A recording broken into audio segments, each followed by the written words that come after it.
and to the republic for which it stands, one nation, under God, indivisible, with liberty and justice for all. Thank you.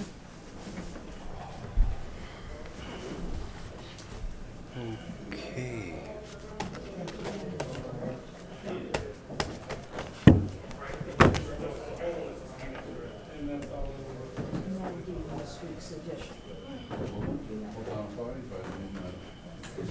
Let's do this first. When you're, or do you still got some time? You're waiting for people. Do you know? No. Might as well. That way, you got lots here, so we might as well.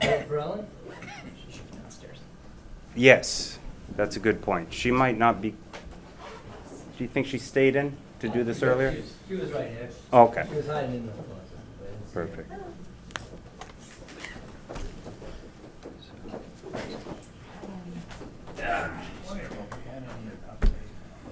We'll do the swearing in right away. So, I'll let you lead, gather people, place people wherever you think they should be, and tell us what we should do if we're supposed to do anything. Okay. We're just gonna have Kyle come forward. I just wanted to bring Kyle up tonight, introduce Kyle Goehle. He's, we had a vacancy, our full-time EMT resigned a couple months ago. We had an interview process. We went with Kyle Goehle. He comes from us, he's been on the department for a little bit, but he comes from Hubbardston. He started as a call firefighter EMT over there, graduated the Mass Fire Academy, he was the honor graduate of his class. He's currently also in paramedic school, so at some point in the future, he'll be able to help us as a paramedic. And as we merged the fire and EMS, we decided that the new position would be a joint fire and EMS position, not the previous one was strictly full-time EMT. Okay. So Kyle can do, if it's an ambulance call, he goes on the ambulance. If it's a fire call, he can cover the fire call during the day. Okay. He's an excellent candidate. We had some very good candidates apply for the job, and Kyle came out on top. All right then. Yeah, I'll come forward. And I'll raise your right hand.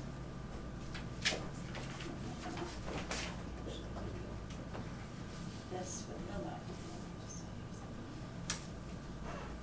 I, Kyle Goehle, I, Kyle Goehle, do solemnly swear do solemnly swear that I will faithfully and impartially that I will faithfully and impartially discharge and perform all of the duties incumbent upon me as a firefighter EMT all the duties incumbent upon me, firefighter EMT, and a member of the Town of Barre Fire Department and a member of the Town of Barre's Fire Department, in accordance with in accordance with the Constitution of the United States of America, the Constitution of the United States of America, the laws of the Commonwealth of Massachusetts, the laws of the Commonwealth of Massachusetts, and the bylaws, rules, and directives of the Town of Barre.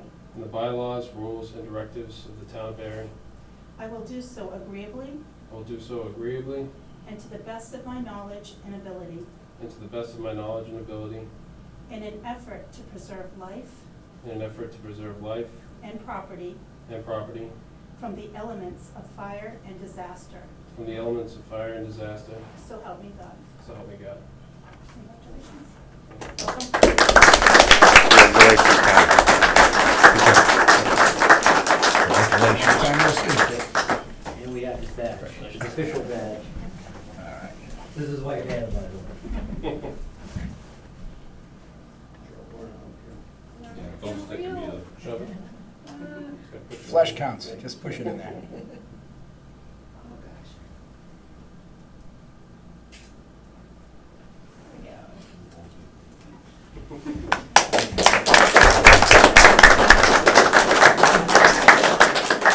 One's for you to keep. Second call, fire and out. That's not yours if you want. And then I'm gonna have you initial next to each one of these. And then you're gonna date and sign.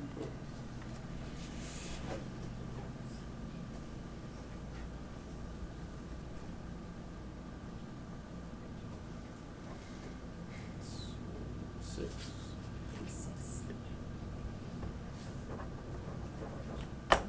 And then you'll just need to make sure that you complete the online ethics training Okay. and drop off a copy of the training once you've completed it to my office.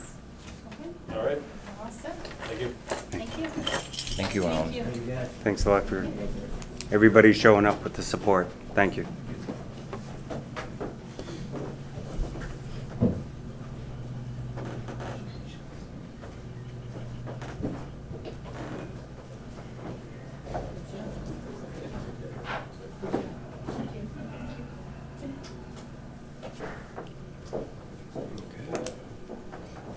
Would be the first half, All right. We'll open with public comments. I'd like to address the selectmen is James Higgins, lifelong resident of Barre. I have two questions. One, I'd like to find out, when are we gonna get this meeting room straightened out with Charter or whoever's in charge of it now, so you guys don't sound like a bunch of monkeys? You can, if you listen to it or watch it, it's ridiculous. You know what I mean? Yeah. It's gobbled, it's all in together. Can't understand a word you're saying. The volume's terrible. I think it's an insult to Barry to try to watch you guys after a meeting that you can't understand what you're saying. It's all mixed in together, like, that's what it sounds like if you listen to it, if you watched it. Okay. Okay? The other thing is, where do they get the programming from? Some of the programs I just watched about 15, 20 minutes ago are 2.5, 3 years old. It's about time we get new programming from Charter, or Spectrum, whoever's running it. It's Okay. junk. It's old movies, it's old shows that have been on there for the last 4 or 5 years. And I'm a Charter, I'm a member of it for many years, and I think it's getting ridiculous watching the same stuff over and over and over. You're talking about the channels like 194, 195, the three, Yeah, okay. but all the way down through. They're old programming. The stuff I watched tonight before I came here was stuff they've shown on for the last 3 or 4 years. And I think it's time something's been improved about it with the money we're paying out for them. And everything else as far as trying to watch the reruns of your meeting is ridiculous. It's jabbled or gobbled, whatever you want to call it. I mean, I'm not always speaking that way right now myself, because I usually get nervous when I get in front of anybody. But I think the rest of the town's saying the same thing, because I've talked to quite a few people in town. Okay. Right, Kath? Well, I agree with you, Jim, that the last meeting you had, as you people talked, there was an echo. Echo, That all you the time. couldn't watch the meeting, but that was on 194. That's the one I'm watching on But if you went on the 194. computer and watched it on the Town of Barre Facebook, it does not do that. Well, that's good. You're on Okay, so Facebook, I'm not. So it's a the charter. TV's better, I mean, the Charter computer's issue. better than the TV. Right. But the point is that the town has the money, this room's been upgraded how many times? Right. To make this room state of the art. Well, we gotta find out if it's the room or the It's transfer of the somewhere information to coming out of the cable, so it might be building, another because piece of equipment. If it's coming clear over the internet, it must be It is getting very being clear, recorded clearly, yes. so it's gotta be an issue with what's Yes, happening but when you watch it between on here and Charter. 194, It's something the going echo on, was Greg, horrible. that, You couldn't even to watch me, Okay. I'm not happy with it. Right. Yeah. Not the money we have to pay out, or the town has to pay out for it. To me, it stinks, Mhm. okay? That's the first I've heard of it, but Wow. I've seen some online. Whenever I've looked online, they've been perfect. But that's what the old But- one's staying on. But I think that's. it certainly must be either Like I something said, they I don't have transition the to online. Charter or something the Charter's doing. So part of Yeah. it's the I fact, can show you how to do it, it's very easy. part of to it's the do. fact I that don't when know it how to leaves do it. this, But I understand. We gotta look to see what we can do. Yep. but the fact is when it leaves this room, it goes over to the basement of the old town hall. It's basically transferred from, the video over to directly to the live broadcast. And then it's kind of funneled through a smaller port because they don't have the fiber connection that we do here. I'm looking right now at trying to move that setup back into this building with some of the space that we have open, so that way they have the direct line to the fiber and it rectifies some of those issues. But we know that the sound has been an issue for a while. We're working on stuff, on getting the right fix for that too, so. Working on it. You believe the old communication wiring out of town hall is affecting the telecast? Yes. Because it's just the speed at which it's being The uploaded. speed and the bandwidth and Yep. the fiber is 10 times that of anything else. Right. So- If we remove that portion of it, move it over here and go directly fiber, it'll probably That would make rectify sense. that. So town hall has our interface with Hello. Yes. charter. Yes. I believe that a number of years ago, the intent was that they wanted to create some sort of local access office in the basement down there, and that didn't end up coming to fruition, but all the setup is all down there. So we're gonna look at the option of moving it back over here. Now regarding the questions about repeated programming. Yep, I can talk with our Um, local. I think that's a good idea. Yeah. I think it's a good idea. Yeah, well, we just gotta figure out how far back is too far back. And then also figure out if there's alternate programming that isn't just meetings. And what type of programming that is, where we get it from, how we can add, what we can do. So, I think myself, I said, I don't think other people have the same problem, but to me, the money that we're paying out for it, whatever the cost is, a lot of people don't have, go with computers and all that stuff, most of them on the TV. So if they get in the same club, they ain't gonna be happy. yep, I'm not. My wife was in the same thing, she said the same thing. It's, why is it so, it's messed up, all right? And I Okay. think as far as some of whatever new programming they're putting on is still old hat. all Okay. right? so we That's gotta my- figure out where they're pulling from and Where they're pulling find a from, cutoff line, like what they're selling to us, I don't know. nothing older than a year maybe, and then, Yeah, it's, the same programs are going back, I just watched them, 20 years ago. it might be simply a software program that just grabs files from the records and just, Yeah, I know. sometimes random programs seem a lot less random because they always seem to grab the same file every time, but Seems that way. sometimes you can change the database so it only is pulling from a more recent. Like I said, I watched. But we'll find out. It's a good question. Yeah. Were those, was that, or you Yeah, mentioned pretty two much. questions, That's but it was right. those two? Yeah. Okay. Those two, yeah. I would just like to comment on the fire department and commend it for how far it's come. It's doing fantastic. All right. I called 5:30 this morning, then they had a mutual aid call around about 10 o'clock to Hardwick, and both calls were staffed and met quickly, so it was good. And now that he's got a combination, he'll have someone at the fire department, so as soon as you get one more person showing, they can get out, so it's good. Getting that first truck out's important. Yeah, I commend the fire department, they're doing a great job. I agree.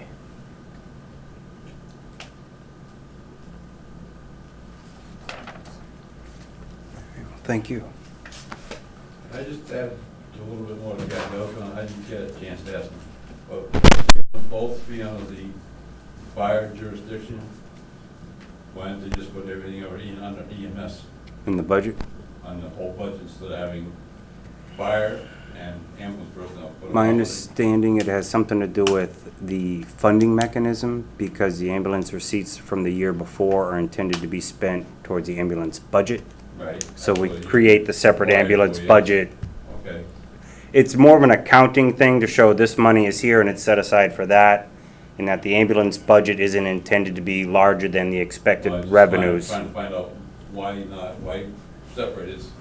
But they're still managed by the same chief, obviously, so, But how the but I hear what budget's- you're saying, it's The a, budget's created differently. It's based off the receipts from the prior year, which goes into the book. So it's, the whole way it's funded is differently than the fire department Well, like I itself. said, There's an they just- anticipation of receipts and using the prior year's receipts for the budget numbers. And each department receives different grants for Right. specifically each department. yeah. I mean, I got one question. there is a line though where we gotta just pay attention to use of personnel and which Mhm. account's being used for what and what are they doing at the time of that.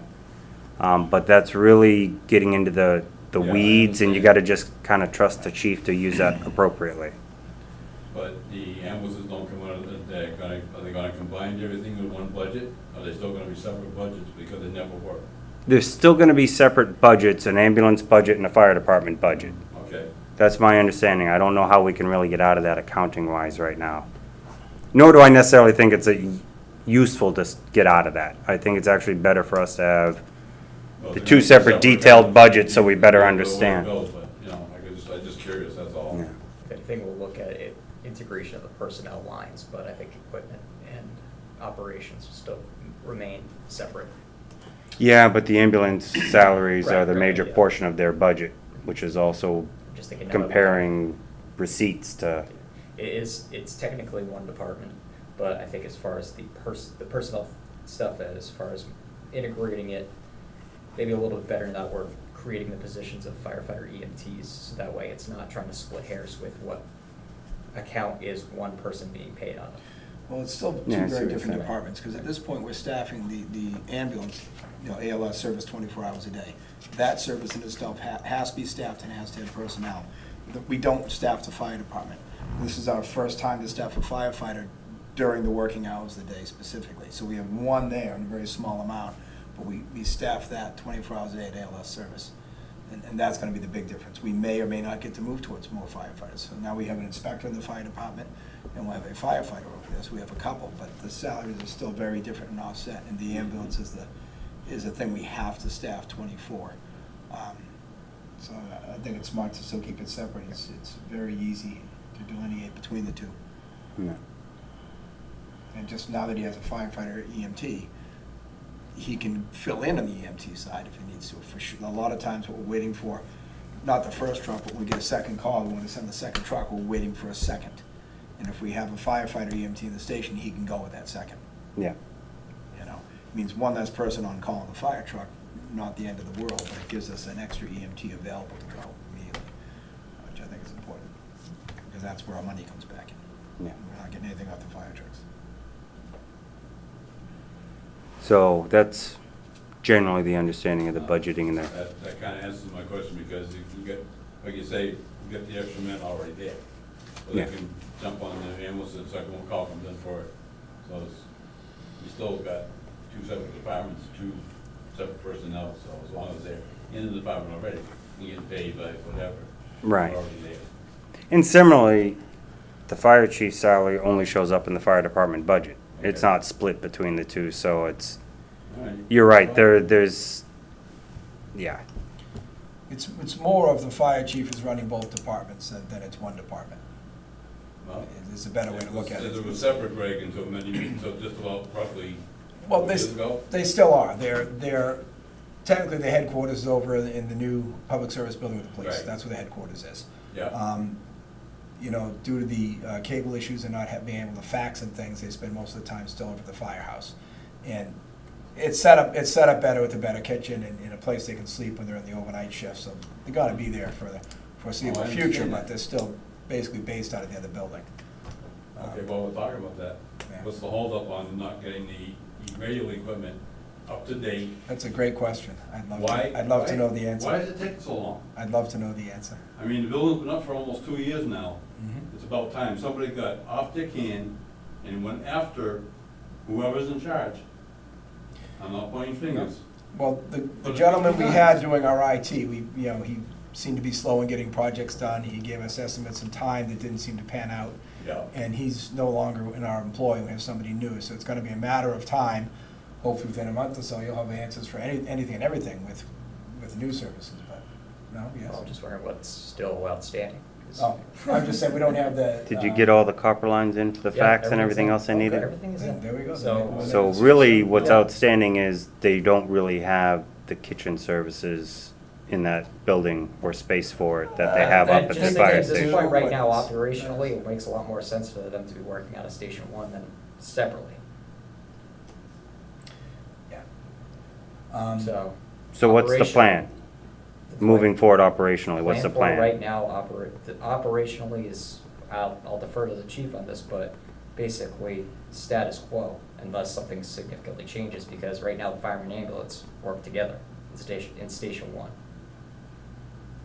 Okay, so as far as we understand, the plan is not to put fire or ambulance housed Full-time. in public safety building at all. I mean, there's no sleeping quarters We have a down there. brush truck over there. Well, that's what I'm saying. Right, that- it's more of like a ancillary station at this all point. right. I'd rather just say it, so people aren't wondering when are they gonna move in. Yeah. Well, It does not appear like we're in a situation unless we do an addition to that building. I've always said unless they can sleep there, they can't really pull shifts there, and it's just a couch. So there's no place for Right. the overnight shift. They're expected to sleep in the overnight, they're not there doing duties. I know, It's, and there is no place for them to sleep, so. Are you saying there's no place for them to sleep at the new building? My understanding is they got a garage in one room. Everything else was They have police. a love-seated table. That's my understanding. Am I counter correct? With an oven and a microwave in the sink. It's. That's how it was This designed building. and laid out and got built. this It table- this was table would fit in the 80% room. a police building and 20% a garage and one little room for the people to have a couch. That's unbelievable. It's how it Unfortunately, happened. that's So what we're was- living with it. There's a chance maybe It's all we those invest in an questions. addition that gives them their own, it doesn't even necessarily have to be attached. It could be its own little freestanding, but there's a possibility you can make room to grow in there, but I'm not saying it's gonna be worth the investment if what we really wanna do in the future is rebuild the fire station. Because I know that's something we've been talking about. They've been living out of an old brick building that's been, they're, you know, holding it together with tape and glue and filling in blanks, but it's an old building and they're growing out of that just as quick. So it might be better to look at a better comprehensive fire station thing than doing more with. And then we can figure out the benefit of what we can do with that garage and that room if it ends up being not as important to fire department and ambulance for regular use.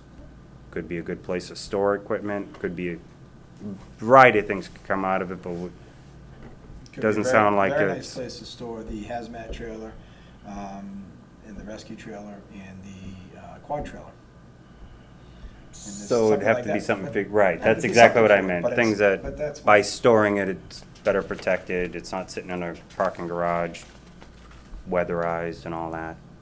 That's for capital planning and the chief to ask what he wants and figure out how they want to proceed. You know, there's But it's a, a lot of possibilities, but that, yeah, the station there is not very useful. It has been the copper issue and things, but, they have all the key fobs now, finally, or no? Double check it with chief. Because that could still be the issue too. They also couldn't get in without the key fobs because they weren't straightened out, I thought that'd been straightened out, but I'll double check. but they make the calls. Yep. They get the second bus out of there when they need it. We make 2 calls often. I don't know how often, but many, many times a week we have both ambulances out at the same time. okay. We should sometime this year, though, have fire chief and police chief sit down, discuss long-term plans of what they think they could do with that, and then start creating a plan of, that way we can start moving forward in a direction of some sort. I think you could even start with just the fire chief. I mean, it is his section. It's, unless he's gonna give something up to the police department and not utilize it, then we wouldn't need to bother the police chief with it. Well, that's what I mean. If all he's gonna use is the garage, then there's an extra room that the police might be able to use for something. And that's why I said maybe just have a quick talk and find out if Rob ever plans on using that little room.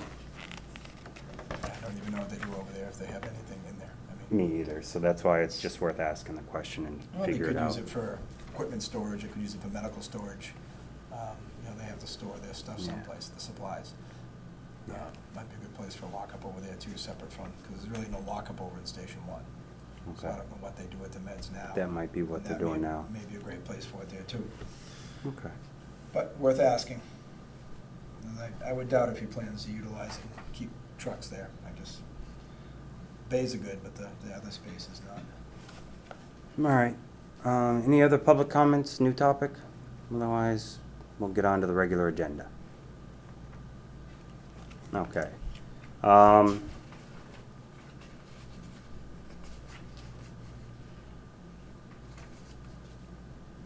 Annual appointments.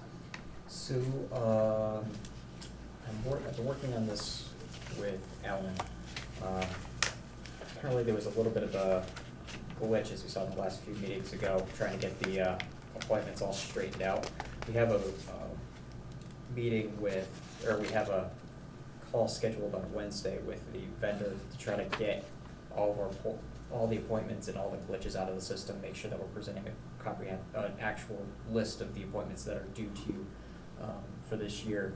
But she was able to confirm all the election worker appointments that are gonna be due at the beginning of this year with the primaries coming up. I figured it would be beneficial to at least get that list of appointments done. So, Okay. Well, we have a sheet for the record that has a list of, well, 40, 45 election workers. If you want to know everybody's name, feel free to request a copy of that. But the motion I'm suggesting would be a motion referencing the whole sheet of everybody. Does that make sense? Do we have a motion? I'll make a motion, we approve the recommended list of election workers. second the motion. Call for vote? Aye. Aye.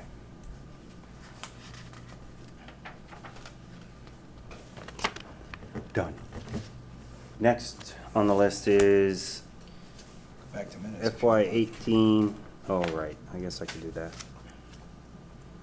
Approved meeting minutes of June 18, I 2018. wasn't sure if you guys had approved these at the last meeting or not. I haven't really had a chance to make sure to cross all T's and dot all I's from a meeting that I missed, but I Found included one these. typo in this one already. Oh, so- okay, Why don't we table it then? okay. I'm gonna table those for now. We'll table them. I'm reading through the rest of it. There's one typo on the first page, and I was just trying to scan through the rest, but I'd rather read it. Just table them both. Is the June 26th one you have a copy of or not? Was that one you were involved in? Should be. June 26th. Oh, you were absent, so that's probably that one you recuse yourself on? No. Oh, no, this is one that,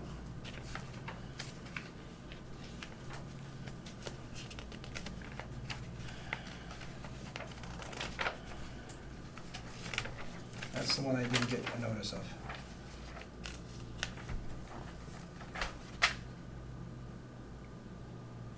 This actually doesn't look like there's anything in it. yeah, I was gonna say, yeah, no. Sorry.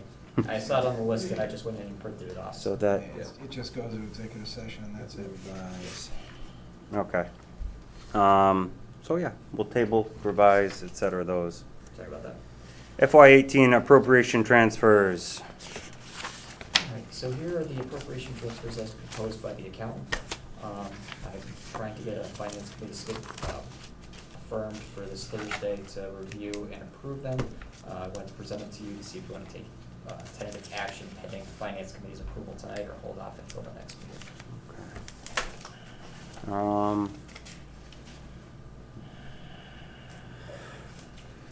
The general information to the public, big picture, $125,582.81 is looking to be transferred from various accounts to fill accounts that overran.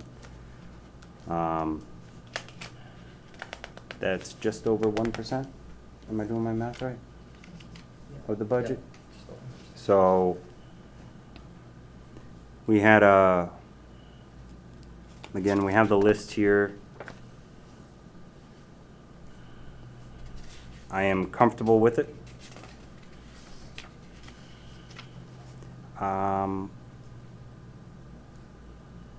I am curious, FY17 capital improvement debt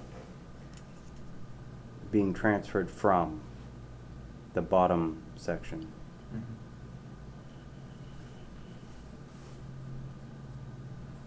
Just curious,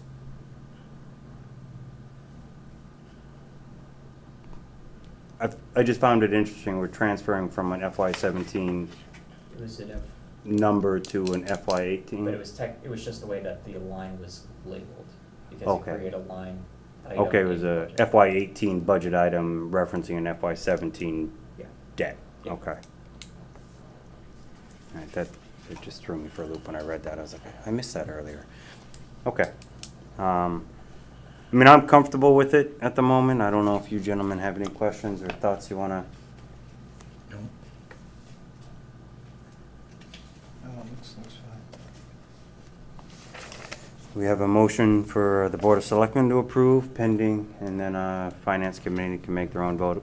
If they don't agree, they can come back and we can revise or revote later. Closing this up helps us meet our deadlines for closing the books for the year too, so. So we need a motion to approve the transfer of funds to cover Yeah, those, is what we're saying? yeah, as listed on this list of whatever it was, 715, the front page. Mm-hmm.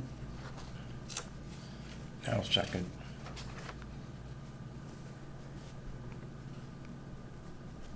Call for vote? Aye. Aye. Aye. All right. So it's on you. You have a problem with not having enough members on the finance committee, Possibly. because there's only 4, so all 4 of those have to be at the meeting. Mm-hmm. Agreed. Have a quorum. Yeah. Short 3 people. We definitely do need people to want to participate in the Finance Committee. Mm-hmm. I applied last year, never heard a thing. Do you still have the application? As far as you know? He's thrown the trash. Well, let's Would you get it? revisit if we could look to see if we have that on file. If not, Jim, if you're still interested, he's gonna look to see if we still have it on file, but if we don't, could you just resubmit it? Should have, 'cause that's where I dropped it off to. Okay, The only appointing authority is Paul, so they have to. That's where I was told to leave it off, so that's what I gave it to him. understood, but, If you don't, I can fill another one out, or whatever. I'd like to get on some committee in town, because I'm not on anything else right now. all right. If you could follow with Paul. But if you don't mind filling out another I can application, fill out another one, no problem. so if Paul says, I don't have it, we can just say, if you come up to the office, we have it here for you right now. Hey, Just, again, because I'll talk with I'm, him tomorrow when I'm not busy and see what's going on and talk to, get another application filled out. I appreciate it, sir. I'd like to get on something. Well, That one will We keep you need it. busy. Huh? That one will keep you busy. I don't have a problem with it, because I was busy for almost 40 years between the sport and everything else, so, Mhm. I don't have a problem. I'd like to get on something to show that I'm interested in the town, which I barely missed. and this is an important one, so I appreciate it. Well, I'd like to do something. So, I checked with. if we're lucky, maybe Paul can get that appointed by tomorrow, so they might be able to get a quorum by Thursday. No. Wednesday. Well, he mentioned Thursday, so I'm hoping Thursday. I think it's slipping every day, depending on the answers of the members. All right, so that is done, BOS approved. Next item, Spartan Race temporary liquor license. So I'm working on actually updating the way that we are doing our permitting, because when I first got on, we invested in this viewpoint software program, and typically the way it's been is that everything gets put into the system, permits gets generated, comes down here, you guys sign off on it, and that permit just gets mailed to the applicant. I'm working on the final stages of basically integrating this fully so that way people can apply for their licenses through the program itself. And then with the approval of the board, it's one click and permit pre-signed gets emailed to them.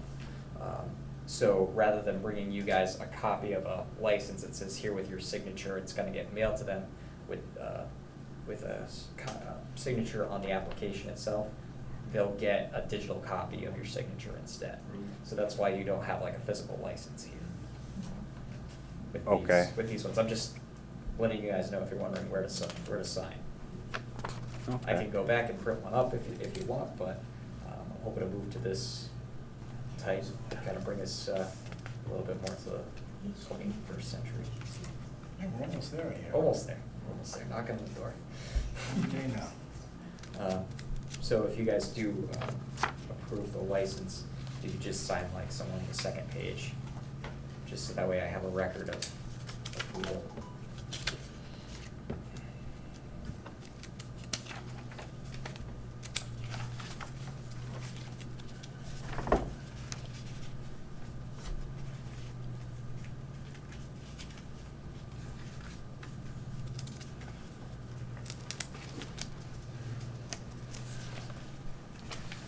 I know we've done it before for the events, and I always ask, just to keep hearing it, what's the fee for a one-day liquor license? Fee for a one-day liquor license is $100 plus $5. We need to visit our liquor fees in town. This is, we're way past.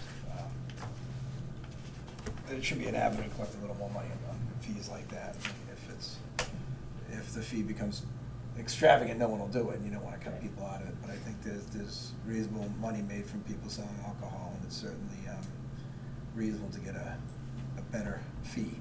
We might want to visit other towns that do these things and look what their rates are. I think we're going to find we're far behind.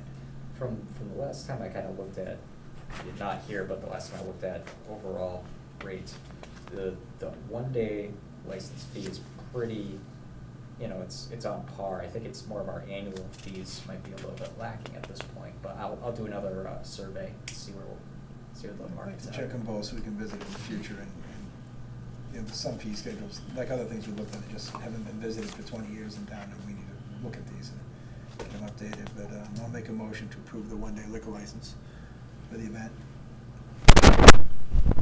Call for vote. Aye. Aye. Do we have anyone else to say? Done.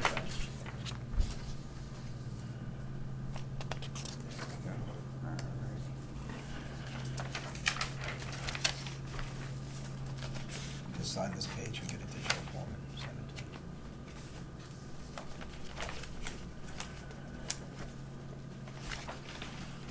Guess we just sign that, and he'll scan it or something.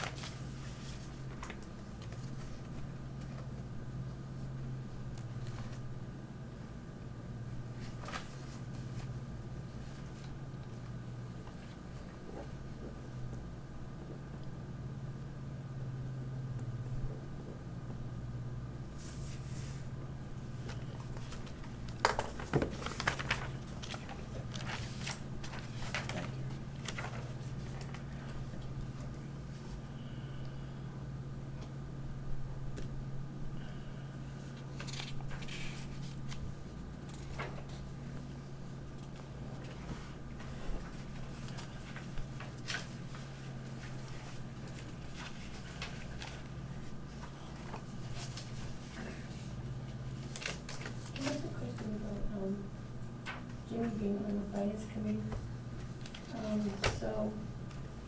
I think Rick said they wanted bankers, advisors, and accountants, so now it's gonna take, Jimmy a banker? It's the moderator's decision at the moment. Okay. There you go. I have asked for people that have that background to come forward and apply, and if they do, that's fantastic. And if they don't, there's not a lot we can do about it, and since we have no right to recuse anyways, we have nothing to do with this. I don't argue fruitless points. Sometimes it works.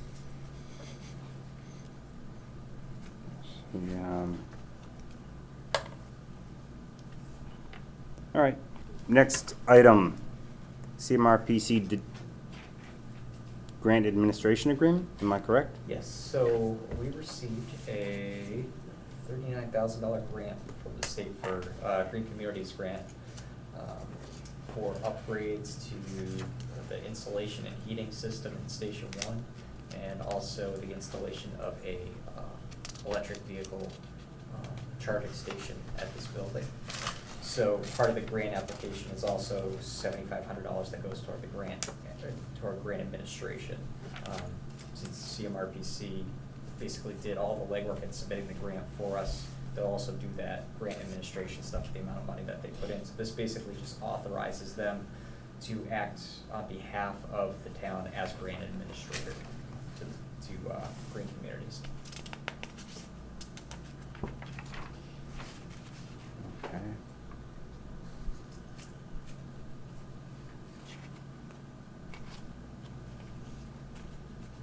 sorry, 3,500. Second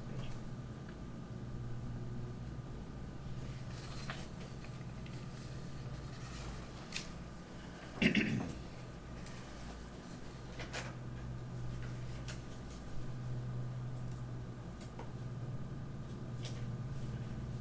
They only have 10 hours for project facilitation.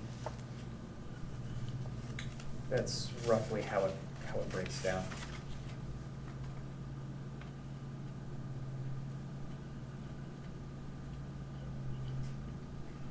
They don't charge you anymore. They What do don't we have to for us two and say, well, projects? we ended up spending 12 hours, so we have to charge you more. Right. That's not how it works out. Basically, this is how they anticipate the breakdown of their hours in the full grant administration. And, you know, I believe last year they actually had updated the procedure from Green Community's perspective of how,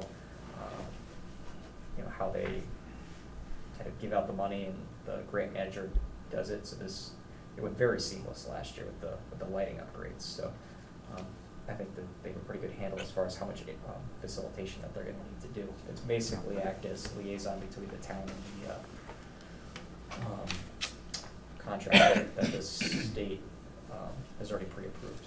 What was the amount of the grant again? About $39,000.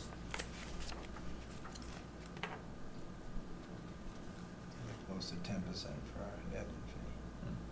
Which I don't think is out of line with people get for grant writers if they write grants for you, for commission for achieving grants.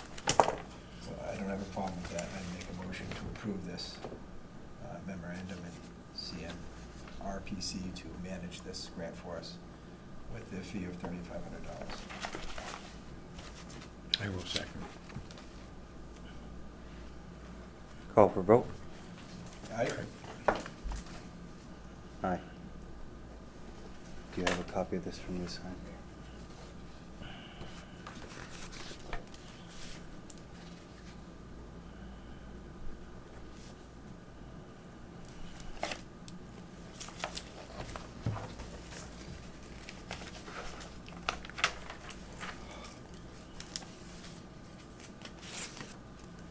Thank you. Okay.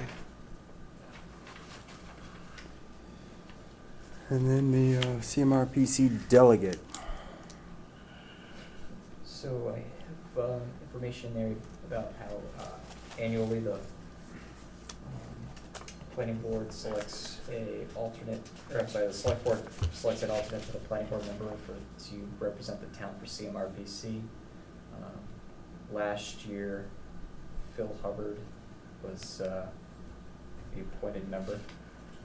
The alternate. I'm sorry, the alternate member as appointed by the select board. So I just wanted to give this to you guys, see whether or not you want to appoint one yourselves, or if there's anybody from the community that was interested in acting as the alternate. But it can't be me, sorry.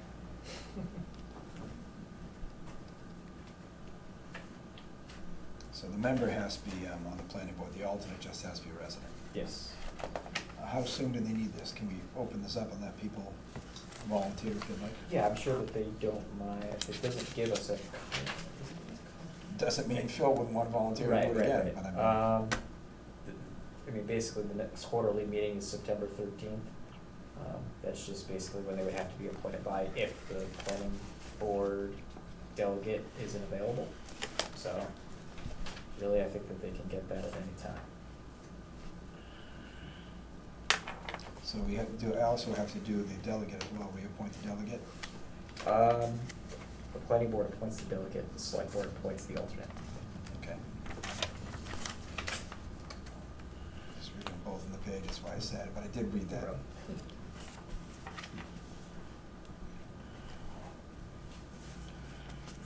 So they're not gonna appoint a delegate unless someone volunteers to do it, because that'd be meaning this will get someone that doesn't show. Shall I vote to table that for now, until the next meeting? Yep. All right, motion to table it? Second that. Okay. So anybody interested in participating in the CMRPC's Regional Planning Commission as an alternate They generally have at least 4 quarterly meetings, and then there are some subcommittees that come together. So depending on what you would like to do, please step forward and let us know. Otherwise, the board will come up with somebody, probably one of us 3, I could ask the planning board too if they want to let anybody else. Have an alternate. if they have an board, too. interest. Yeah. So, It's geared towards them, so it'd be great if they had someone that wanted to do an alternate from there as well, but they may not, they do a lot. a lot of times though, there's crossover between what planning boards and select boards do, and having another voice just gives a different perspective. All right, common victual license, Red Tomato Pizza Restaurant. Same thing with this one. Different format. Is this the Quabbin Pizza Replacement Yes. Company? Yep. Or whatever We you want already to call it. transferred the liquor license to Yep. them. That's gone to the ABCC for their approval, so this is just for the common vic. I make a motion, we grant him the particular license.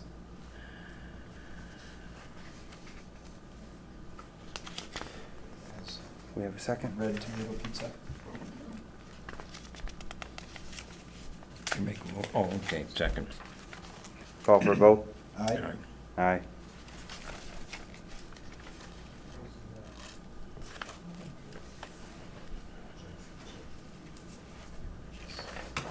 Just put red underneath it. Well, you sign it? Yeah, it's only for our internal record, really. What type of business requires a common victualler license? Just about anything that's kind of like a restaurant or. Something that Gotta cooks sell food some- on site and Yeah. serves it? Yep. Do we have a new business in town that needs to submit one of these? Do we have a new business in town that needs to submit one of these? I will look into that to see if I- that's a requirement. I didn't know if they'd had one down there. I know it hadn't crossed our paths yet, but Yeah. that's why I was wondering, is it a different type of The business I'm not state- sure of? Yeah, I mean, the state definition of it is pretty ambiguous, so, but I'll just confirm and maybe send them a little friendly reminder. Because they need this license for the Board of Health to actually have Board of Health inspections. They should So already- that's where I'm hopefully have thinking that. if Right, we gotta be, yeah, it's kind of a, if this doesn't happen, then it doesn't get on somebody's radar to, oh, we should just do a normal. the one thing I'm just thinking is whether or not it's entering into the premises or not. That's, the other thing is if it's still in a walk-up window, Oh. it doesn't make it a different classification versus a sit-down. If it was a food truck, it does. If it's if they're preparing them inside, I think it still needs to be inspected, Board of Health and everything else. It's a Yeah. different standard, but I'd like to find I will out. double check this. Not trying to shut them down, just trying to get it. No, it's get more it in just line. let's Yeah. make sure we get it right. People love the place. I've heard nothing but good things about it. But we want to make sure it's going how it's supposed to be. It's the crossing the Ts and the dotting the Is. It's about- Exactly. If we let it sit for 2 years, all of a sudden it's a precedent setting, we ignored it, and now we can't fix it. Why are they, or why do they have to? Catch it when we see it, that's all. Okay, so that's done. Next item came up was a sick bank discussion. This is a concept of employees that have either excessive or unused sick time that they've met their max, they can't roll it over to the next year, or very similar situations. They can donate the value in money into an account where, depending on the policies and procedures written up on how to use the account, other employees that may have expended their total sick time, maybe because they have a long-term health issue, something came up, they can request to use the donated sick bank. In other words, it's a communal use of all non-represented employees. Each union would have to do it themselves, but all non-represented employees could have a sick bank where if an employee has time that they are not gonna use, they can donate it to the sick bank, and then that value of money is available in exchange for someone else's needs. And we would have to obviously write up a policy on when you can request to use the sick bank. And that would get into some time and really get through the weeds to make sure we do it and don't create loopholes where it's possible particular employees might want to abuse the fact that they can always use sick time, just saying, I'll just use a sick bank because it won't matter.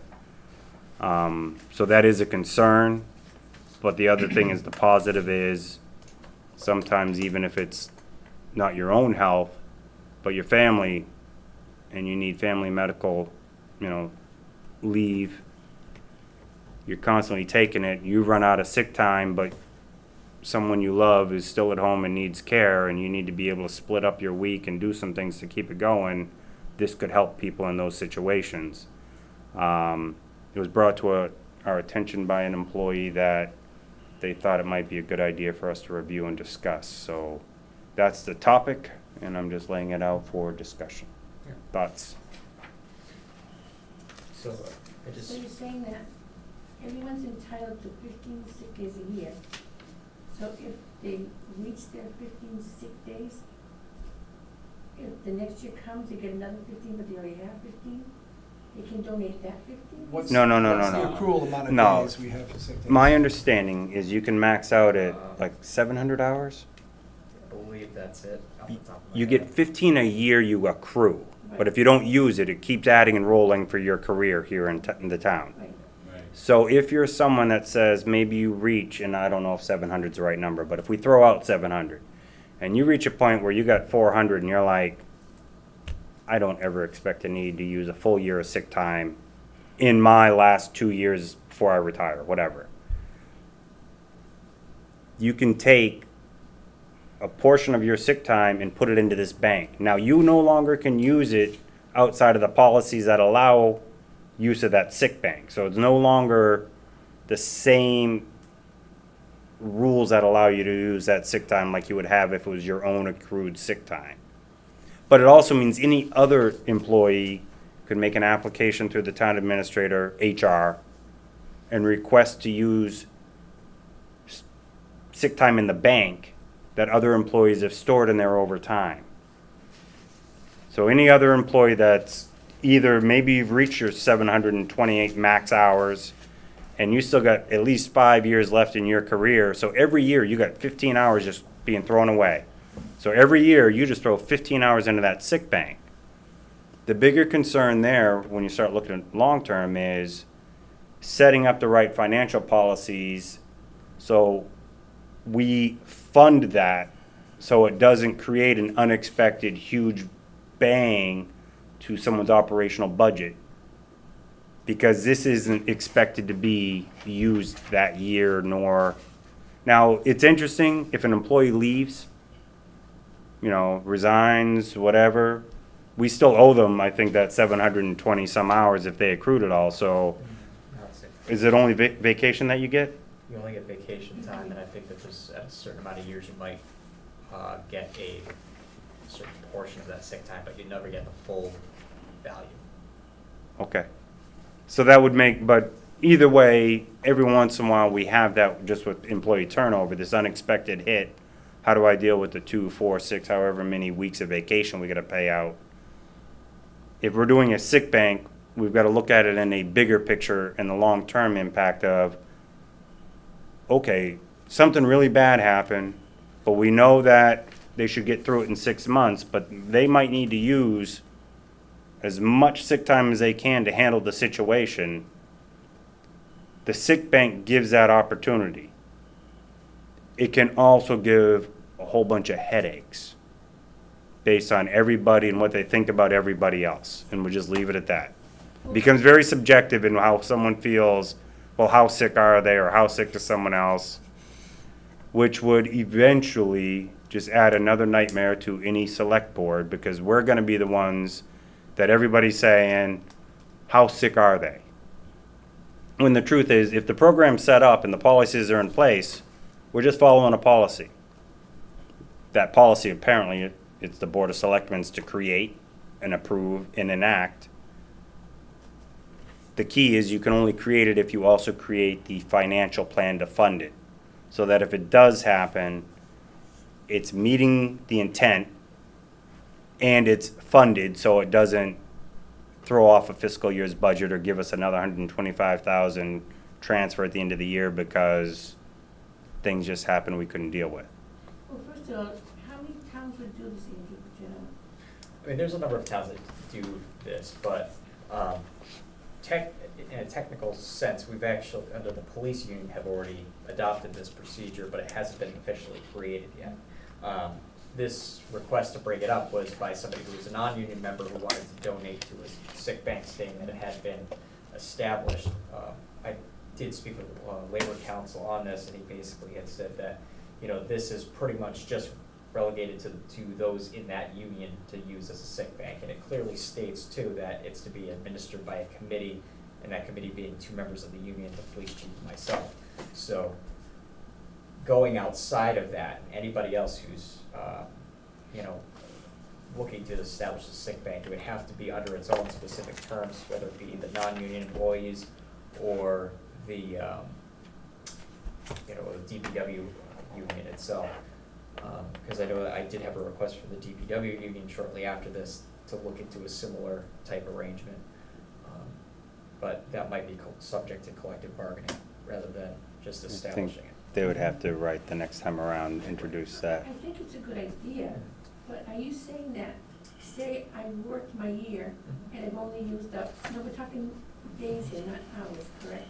Well, we're Because it's talking, kinda hard to right. talk hours, isn't it? So the way it's set up in the. Once it gets into the sick bank, you're talking dollars, because it's gotta get converted back to someone's hourly rate. So it's not an hours or a days of sick time that goes into the bank, it's, this person had 15 days of sick time and they get paid $15 an hour. That amount of money goes into the sick bank. Yes. And then if someone else was sick, they don't get the $15 an hour rate, they get whatever their rate is for sick time. But you can accrue 75 sick days a year, correct? 15 a year. I mean, a year, but You up to establish, or you to get up to 15 per year, but you can keep up to 75. Up to 75. So say you're 75. under the sick leave article of it in the police department's union, it only allows a member to contribute up to 2 days each year. Which I So think it's is a good capped. idea. So say a year, by the year's end, I have 13 days, I could donate 2 days to the bank, Right. and the next year I would accumulate Yeah. another 15. The thing is though, it has to be contributed on July 1st of that Mhm. year. So you Okay. can't decide that, you know, May 3rd, I still got plenty of time left, I'm gonna dump Right. 2 days in the Right. bank and then I'm just gonna get it back next Yeah. month. You have to basically say, I'm gonna give it on July 1st, I plan on giving it every July 1st unless I decide otherwise. Well, you don't have to make a repeat It thing. says that, Well, that's the police union. right, Okay. I'm giving, this is the only thing that we have established at this time. We don't have anything in our regular policy, or our regular.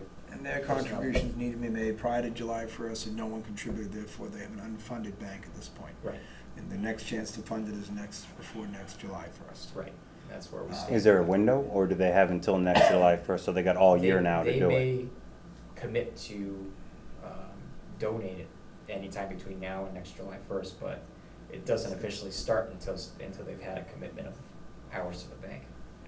Yeah, So okay, next July time- 1st was just so that So the we can kickoff. wrap up the accounting at the end of a fiscal year. Right. What have you not used this fiscal year that you can, Because you're place gonna be into it. getting new ones for the next year, Right. so. and it depends on what you've already been able to continue to roll over. You know, you may not be waiting for 15, so in other words, someone might already have 40 days in the bank, and it's February, and they're like, put 10 days in there, because I know my buddy's gonna need that in about a week. My opinion. I'm just saying, that's what it sounded like. There was no, like, you can't do it. It's not like from June 1st to June 30th is your window to make this transfer. And that's not necessarily bad. If someone can do that for their colleague and they know the colleague is gonna need it, I'm not saying that's a bad thing. The thing is just making sure you can fund it. The tough part with these has always been that it never becomes a discussion item until somebody needs it. That's right. Yeah. And usually when somebody needs it, everyone's oh yeah, I'll give my sick time, I'll give my sick time. And then if it's somebody that, you know, not everybody wants to give their sick time to, then it becomes a little bit of a point of contention. So I see this as being like a blind, it's the way it's meant to be set up is as a blind contribution. You're not necessarily giving your time because you want to help that guy.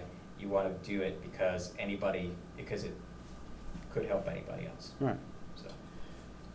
Sick time is meant to be used for when somebody is sick. They have vacation time, which is theirs to do as they wish with. That's their compensation. They can collect money for it by cashing out, or they can use it. Sick time is only intended to assure they continue to have income if they should be ill. It's a little assurance given by the employer that they won't miss out on their money if they get ill. And 2 weeks is generally more than most people would ever use in a year. And that's the intent of it. It's actually 3 weeks.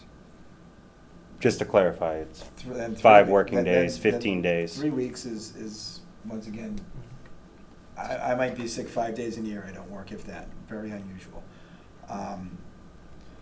I would think if we wanted to create a bank, it should be created on the person's dime, not the town's dime. The town, we have to be responsible with the town's money. We fight with our budget and struggle every year to try to be careful with money. And if we do start to allow sick bank hours, I mean, most people have lots of hours because most people don't use them. And if somebody runs out of hours, either they must have an illness or they must abuse the hours, one or the other. But if people want to donate to that person, they should be allowed to donate their vacation hours, convert those into money, and that be taken for somebody else. I think using it as a sick bank is a dangerous, it's a slippery slope. We could start to put a lot of money out there. We only pay out sick time when someone's sick. And each individual can get sick for so long and get money. But there's always going to be someone that has some long-term illness or some bad need, and it's not up to the town to fund that person for a year or something, or 6 months, because they've had an illness. That's what health insurance is for, and emergency care, urgent care insurance, and short-term unemployment insurance. There's lots of ways to cover yourself and insure yourself. And we can't be the sole insurance policy for when some person has something wrong, that we're going to pay everything, because it's not our money to do that with. Well, the key here, just, If they and I donate, see what you're saying, but sick time's not their time to donate. It's our gift to them if they're sick. well, Vacation time is theirs to donate, and I'd be glad to set up a bank that people can donate vacation hours. And but if what they I'm can trying to figure out how say use it. here is the annual budget, unless you're going to hire someone to replace someone that's out sick, isn't affected. It's the same number of hours you expected to pay that person every week for the whole year. Unless you're hiring a new employee, you're not changing that annual budget. You're just missing the production of that person. Right. Now, I'm not saying that doesn't affect accomplishing the work necessary, but I am saying that generally we're not paying more when people are sick. We're losing more work.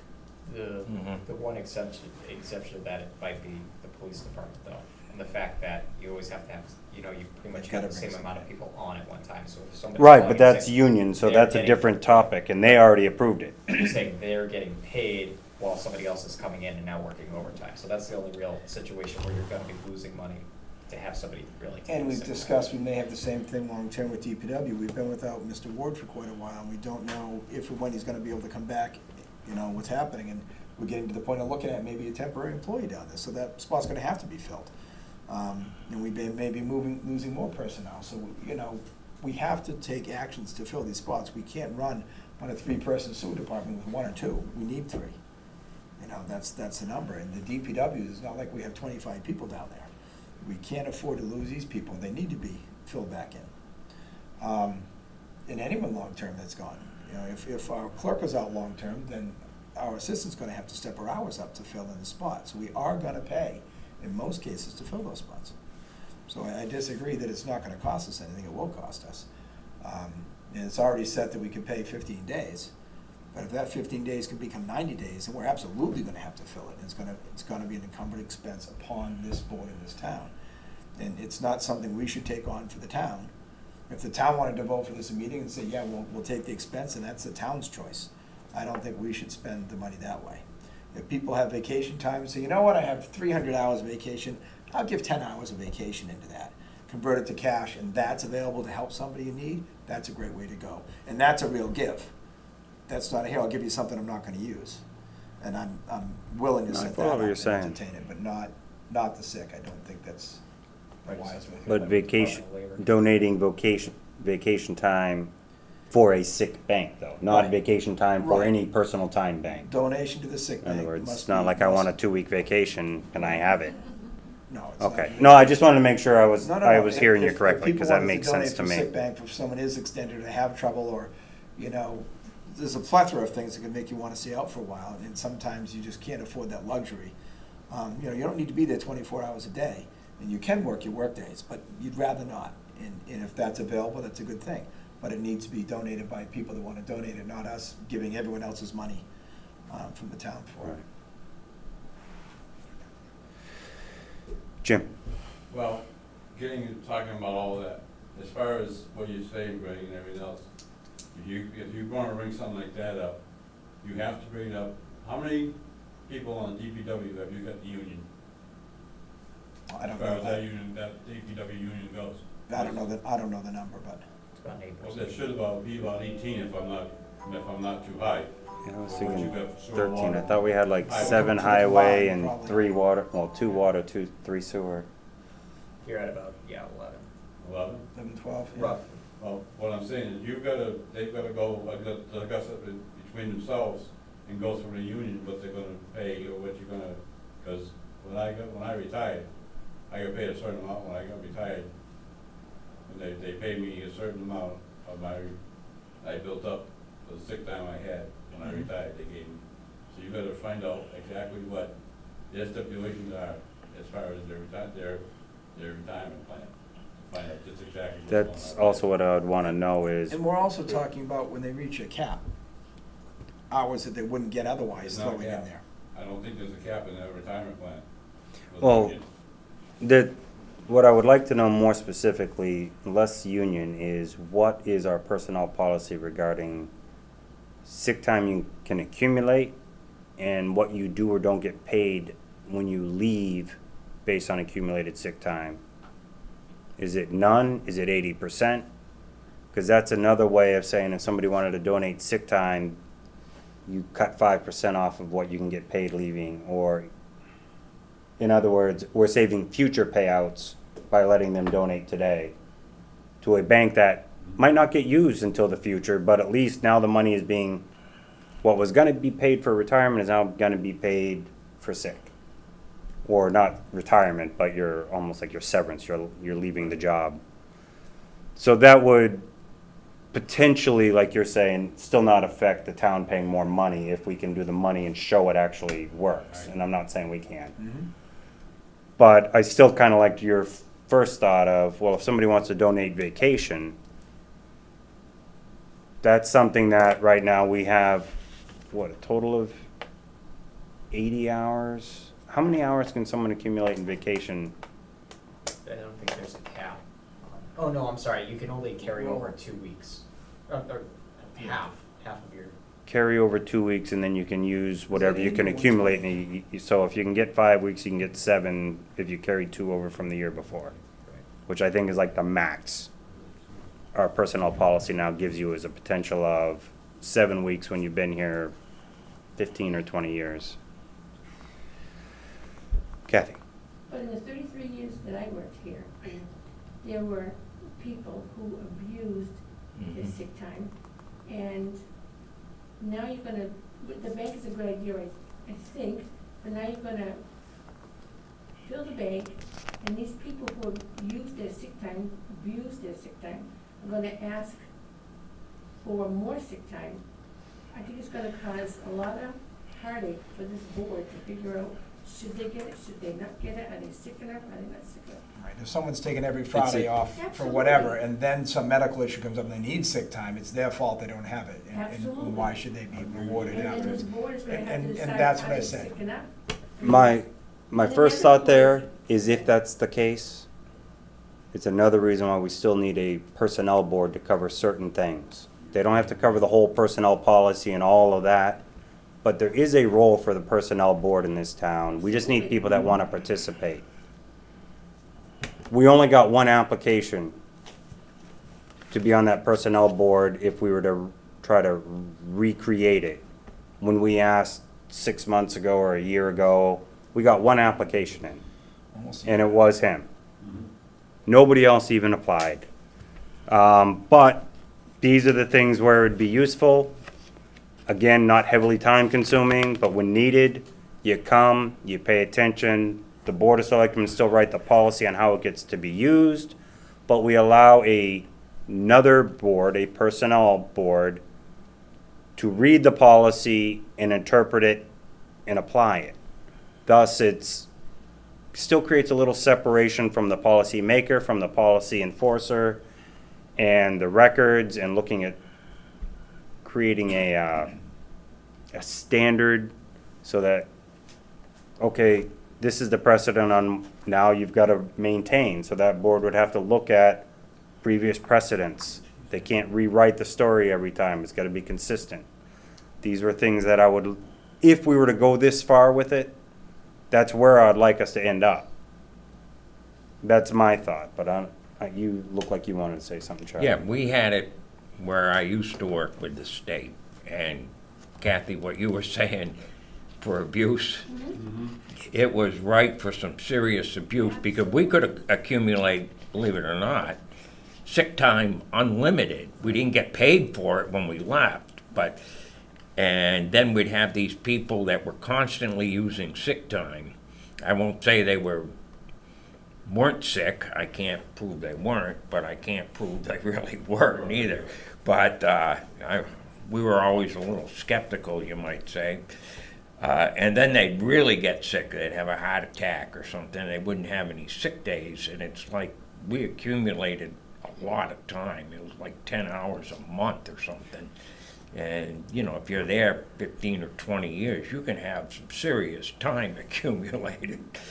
And for not to have it, and then all of a sudden they need to tap into the sick bank, and they've kind of abused the system. I'm not saying everybody that used the sick bank abused it, but that was a real problem, and it seemed to be the same people over and over that would get The that. sad part about that is that now you're asking, there's a little bit of animosity in this town, right? For more.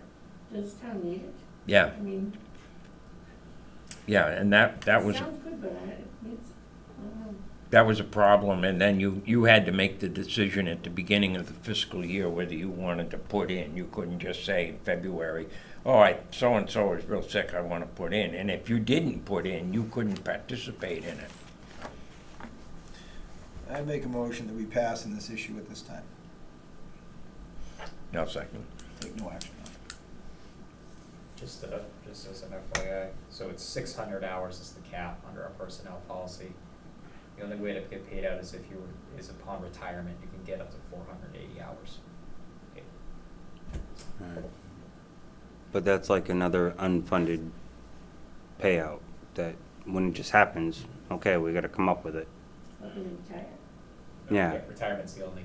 He deserved it to retire. Right, but that unexpected expense at retirement isn't planned or funded usually. Is it only paid at retirement? And so that's a bigger hit Retirement, if no. somebody actually reached that level. But provided Then- that they have 20 years of service and they have to give the board a 6-month notification of retirement. So if we get lucky, they tell us leading into a budget season. If not, they tell us just before budget ends. But I'm they just- give you- I mean, They but- gotta give you 6 months. There's no right before. They give you 6 months leeway. And they have to have 20 years here to do it. So it's very difficult to use that, to collect on that sick.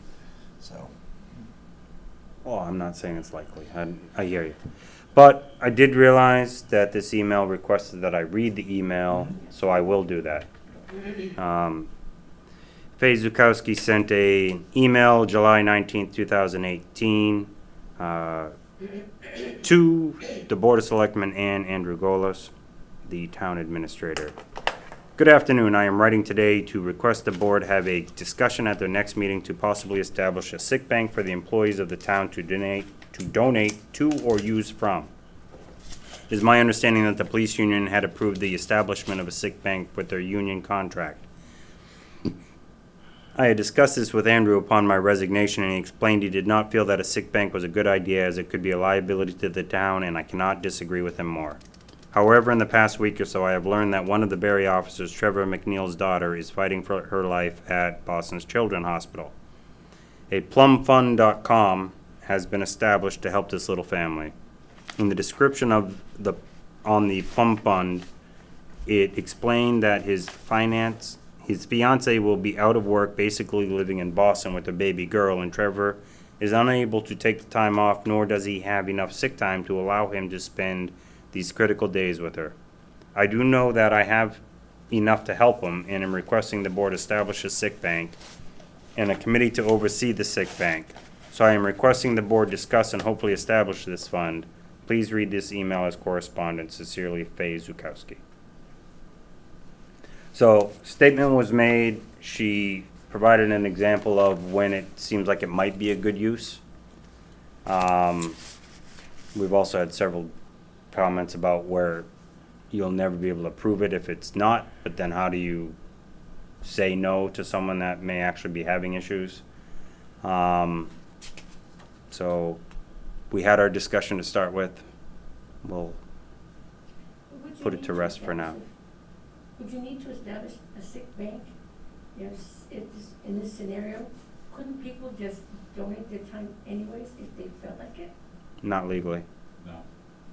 I think we have a motion and a second, don't we? Maybe you Did you have a second on my motion? Yeah, too? but this was my second discussion where I had to read the email. Okay. Yes, Claire?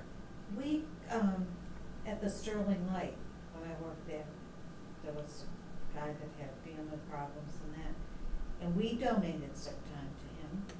We didn't have a sick bank or anything. But we donated whatever we had accumulated, what we wanted to.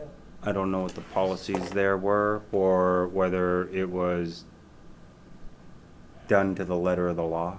I'm not saying it was a bad idea, but there may have been things that you did that you couldn't do today. Maybe you could do it then, but I don't think you can do it today. It's sad if you can't. Well, it's no, what it is money's budgeted for certain purposes. You go to the town and say, this is what we're gonna spend the money on, and then something like this comes up, that's not necessarily what was intended that money to be spent for.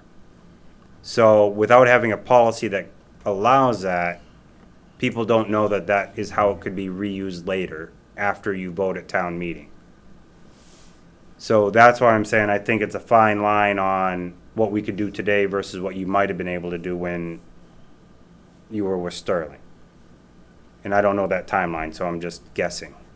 But I think that has something to do with it. I think some things make it a little harder for you to do that. That's what's the problem is with our world today. We They're have- not willing to give like that, and We have GoFundMe pages often people establish, and Yeah. people give quite generously to those. And if someone set up a GoFundMe page for them, they may find out that that's much more lucrative than this would ever Well, be. that's what this Plum Fund is Yeah. So for this individual. But the thing is, it's, that and the police association, I know the fire association, we certainly raise thousands of dollars, and we have people in trouble, we give where we can. Sometimes it's 500, sometimes it's a couple thousand, whatever the need is. And even we had a police officer, she had a fire in her house years ago. The fire department spent several $100s to buy gifts for her kids, because right before Christmas, she lost her gifts, so. I can certainly talk to the association too, they may make a donation for this, but I think donations and willing donations by people do give and they wanna give, but it's not our place to give their money, they will do it themselves if they want to. Right. And I'm sure people will, I'm very sure people will. so, with that said, call for a vote to table this for potential future consideration. Aye? Aye. Aye.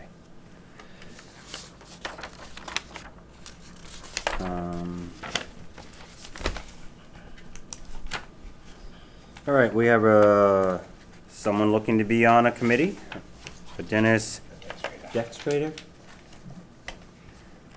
looking to be on the Recreation Committee. Fantastic idea. Make a motion to appoint Dennis Dextradeur to the Recreation Committee. Second. Great guy for it. Call for a vote? We do have an opening, right? Yes. Okay. Aye. Aye. You'll be a good member. Absolutely. Okay, we also have mortgage discharge from the previous month's package.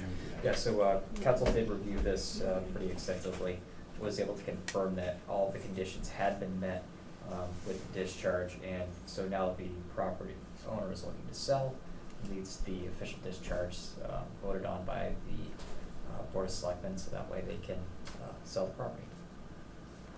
Motion to discharge mortgage for Oswald at Marconi, Pleasant Street. Pleasant Street. Second. Call for a vote? Aye. Aye. Aye. Do have just a few things here for signatures, so I have them all tabbed out, ready for you. One, pass one down, we'll swap them out. You start signing, I'll start signing, we'll all sign.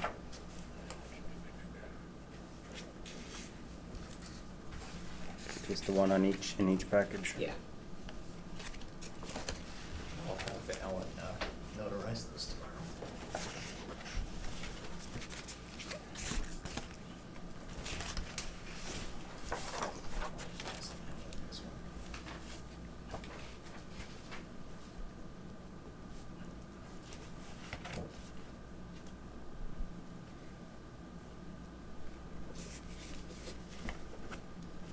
It's dated July. Yeah. This one's with, Oh, my yeah. hand seal this. You got one here? Yeah, they're all saying the 16th. The 16th is what this one says. 16th day of July. Oh, yeah, we'll just, if you wanna This is just. done. Yeah, that's the only one that didn't have the Yeah. day written in. Should, I mean, we can, Yeah, you just strike it. we like to, when strike July, You just wanna write just- August, or just write, strike the date completely in. 6th.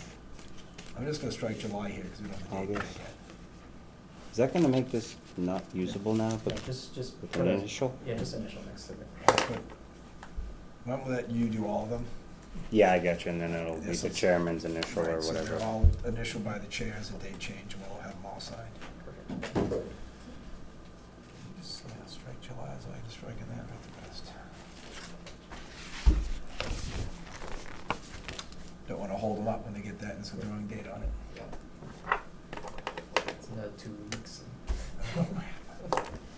Unless it all falls through. I did try to do this Thank you. before, it just wasn't cleared by council, was the only issue. Okay. Request to use town property, we'll do that one real quick. Christmas Okay. and Barry, is So I that? didn't know what, this was actually just a carryover from the last one, I didn't know whether or not you guys had taken any action on it before. Kinda as I was going through, I realized that I hadn't really sent it off to all the other departments yet, so I'm just gonna have to request a table that one for right now. did. Okay, table that. Alright. Was that the We said all. whole these common companies- one? Or just the town hall one? The whole common one. Okay. I thought we did that. I thought we did that. You probably did, I haven't fully crossed the Ts and dot the I'm Is. I'm very sure we did. Sure you did. Okay. I'm very sure we've done it. Cool. We'll revisit just to make sure the next time around. Yeah. I think we have plenty of time where we can just. Yes. State primary election warrant, 2018. Make a motion to approve and sign the state primary warrant. Second. Election warrant. Tuesday, the 4th day of September 2018. Okay. Any discussion? It's a heavy topic, I know. Okay, all right. Call for vote. Aye. Aye. Aye. We gotta sign all the pages? Yes. That's what I said. Yeah, you That's just okay. hit them all, I'll hit them all, Well, I'll hit them all. We'll just start with one and pass around. If you both start with one, then I'll hit these and pass them as I hit them. How's that sound? Works for me. Given under our hands this 6th day, Yes. Yep.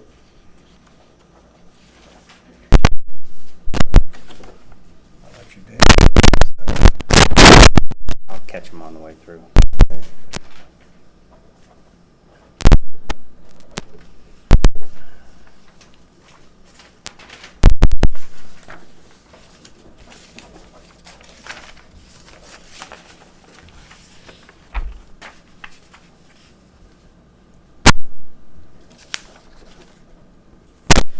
These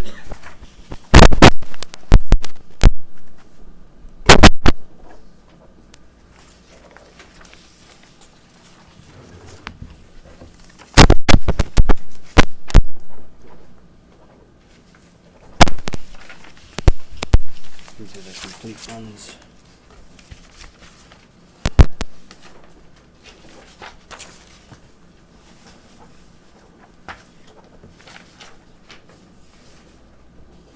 Still have to go back and do the minutes from the last meeting, so.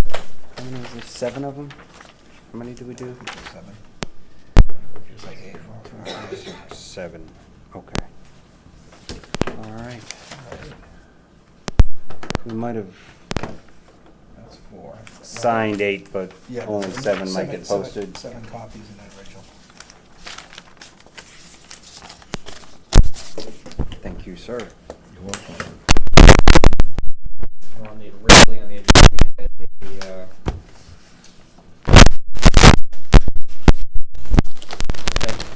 a special event for Bonefrog, but talking with the department heads, they didn't have the sufficient information back to sign off, so I pulled that from tonight's agenda for the next meeting.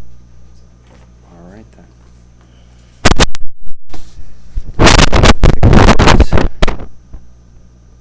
The agenda for today, we didn't have any correspondence other than I did get a letter from Massachusetts Office of Disability regarding the Municipal ADA Improvement Grant Program.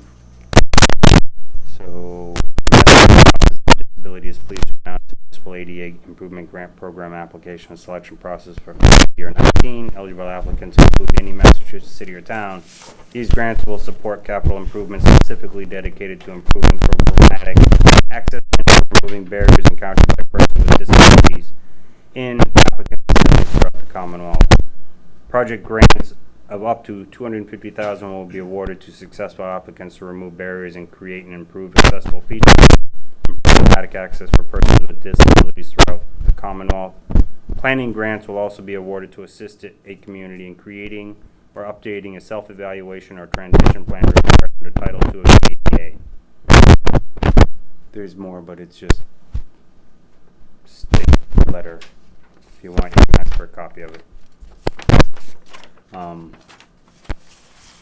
Do we have any thoughts of any plans with potentially applying for any of this, or do you know yet? So the ADA grant, I've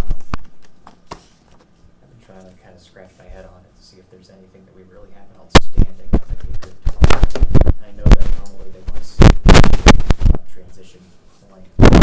Typically, it gets the most points if it's in your transition plan. And I think our last one was approved in 4, maybe. So I don't know if anything on the but I can try to review it and see if there's anything clearly outside. Maybe the bandstand. Well, that's the thing. You know, the bandstands would be definitely an applicant, but it's the question of how much would need to be put in to make it that full ADA compliance. You know, you're talking about the ramp with a sidewalk that goes to it, or would, you know, are you talking about a lift that put there? I mean, ADA compliance would be great there, but I don't know if it could really achieve it without making it a very large expense or a very. You would have to wrap it halfway with the ramp. It would be an extensive ramp to get up. You might be able to create a. And you probably need another handrail inside at different height for wheelchair height. So you need your guard, which is going to be 42 inches, and then you have a I handrail. think we're which is more typically looking at a 36. potential temporary, bring it out when you need it, put it back when you don't need it. I think that might be a better use.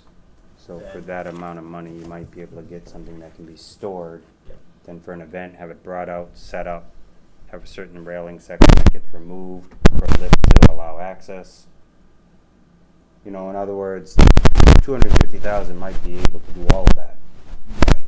I don't know how you store a lift easily. The one thing that Possibly, or possibly ramp. They do make aluminum ramps that you set up. So that's all. I know that you have a committee talking about what you might do with that already. Yeah, so anyway, from, we did get a couple of bids back for the revitalization, basically kind of put in some new stairs, scrape the old paint, redo the bulkhead area, ventilation into the basement.